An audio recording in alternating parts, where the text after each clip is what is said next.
नमस्कार YouTube family, परत म्हणू नका सांगितलं नाही. घर मालक भाडेकरूंसाठी 1 एप्रिल पासून हे नवीन नियम लागू होणार. चला तर या संदर्भात सविस्तर माहिती आपण जाणून घेणार आहोत.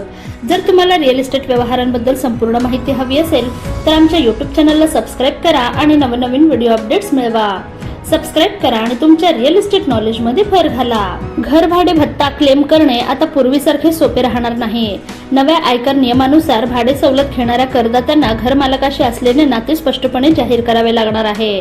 नवीन आयकर अधिनियम 2025 अंतर्गत हे महत्त्वाचे बदल प्रस्तावित करण्यात आले असून 1 एप्रिल 2026 पासून हे नियम लागू होणार आहेत.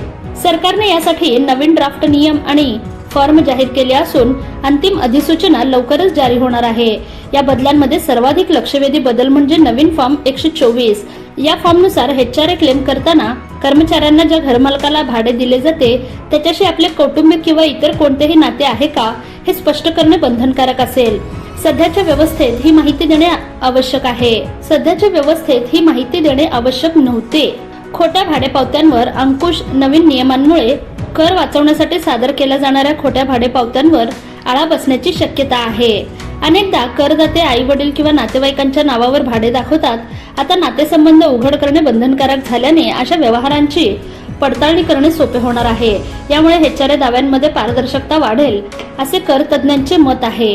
काय माहिती द्यावी लागणार तर नव्या नियमानुसार HRA क्लेम करताना पगारदार करदात्यांनी घरमालकाबाबत सविस्तर माहिती द्यावी लागेल.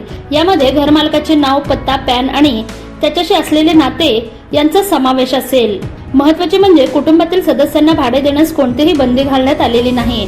मात्र अशा व्यवहारांसाठी वैध भाडे करार असणे आवश्यक आहे आणि भाडे रोख स्वरूपात न देता बँकेद्वारे देणे गरजेचे आहे. तसेच घर मालकानेही आपल्या आयकर विवरणपत्रात हे भाडे उत्पन्न म्हणून दाखवणे बंधनकारक असेल.